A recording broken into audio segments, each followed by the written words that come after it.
m'appelle Laetitia Mendès, je suis présidente de l'association Génétique Cancer et je suis porteuse de la mutation génétique BRCA2 qui prédispose au cancer du sein et de l'ovaire.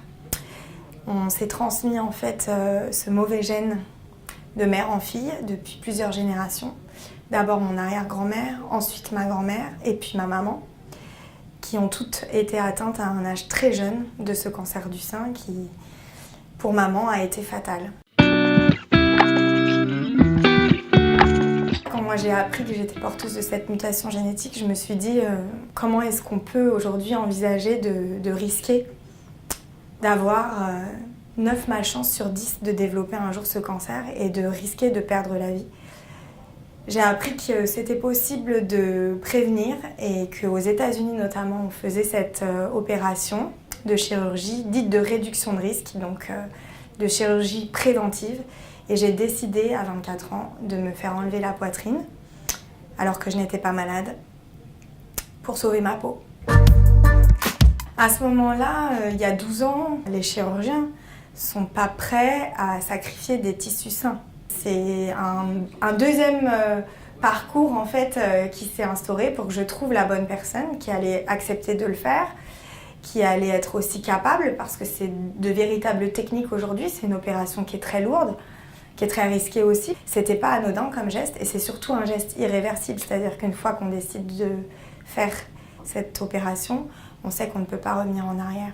Il y a une Laetitia qui est partie aussi, qui est presque endeuillée au moment où je décide de faire cette opération pour donner la vie à une autre Laetitia qui sera plus traquée, qui sera plus angoissée, voilà, avec un avenir beaucoup plus serein que celui que j'avais à l'époque. Donc pour moi, il n'y avait pas d'hésitation possible.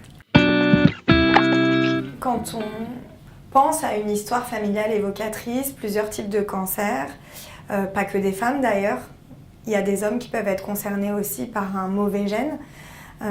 S'interroger, poser des questions aux oncologues, aux oncogénéticiens qui suivent les familles, demander une consultation aussi pour pouvoir faire cet arbre généalogique et essayer de repérer en fait qui a développé et à quel âge surtout ces cancers sont survenus, parce que c'est souvent avant l'âge de 36 ans qu'on peut imaginer qu'il y a un facteur héréditaire qui rentre en ligne de compte. Ce qu'il faut, c'est effectivement choisir la bonne personne qui va vous présenter toutes les possibilités de reconstruction. C'est quand même une opération qui est très conséquente, qui demande un temps opératoire très lourd et pour lequel effectivement on vide la glande mammaire, on décolle le muscle pectoral et on vient dans une petite loge placer une prothèse pour redonner le galbe, l'illusion d'un sein. Le résultat est bien souvent imparfait, il y a une asymétrie, on ne se fait pas toujours non plus au fait de porter des prothèses derrière.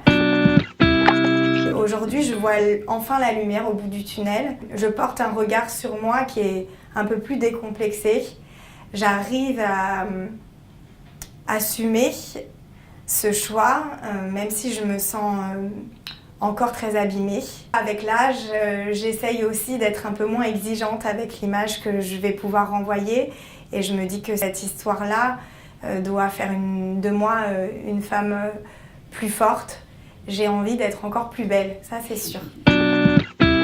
Génétique Cancer est la première plateforme française, donc une association de patients qui défend la lutte contre les cancers héréditaires et ou d'origine génétique. On édite des brochures d'information sur l'intérêt du test, sur la façon dont on peut aussi annoncer aux membres de sa famille qu'on est porteur de ces mutations pour les sensibiliser au fait peut-être de ce dépistage. On fait aussi des conférences grand public, voilà, on communique beaucoup autour de ce grand thème qu'est l'hérédité et le cancer. On fait également bien entendu du financement parce que c'est la clé, c'est-à-dire que sans nos chercheurs en France aujourd'hui, sans des programmes innovants, programmes de recherche fondamentale ou programmes de recherche clinique, on ne pourrait pas avancer. C'est aussi le nerf de la guerre, donc on fait bien entendu de la collecte de fonds pour financer de grands projets. Et puis, on a aussi cette vocation d'accompagner, c'est-à-dire d'être une plateforme d'écoute. On peut donc bien entendu faire un don directement sur le site. On peut faire un don de soi, moi je dis toujours c'est très important, on peut devenir bénévole. On n'est peut-être pas concerné par cette histoire de mutation génétique, mais en tout cas le cancer parle à tout le monde et on peut associer, on peut se dire qu'on peut être touché aussi par cette association et du coup accepter de venir prêter main forte. On peut devenir ambassadrice et ambassadeur si on est concerné, parce qu'effectivement, on peut se faire le relais de tous ces messages. Et puis, on est dans une ère où on avait envie de penser à un produit partage. Un produit partage, c'est un petit édit. La vente de cet édit sont intégralement reversées à l'association pour soutenir des projets au sein des hôpitaux, des centres de lutte contre le cancer en France.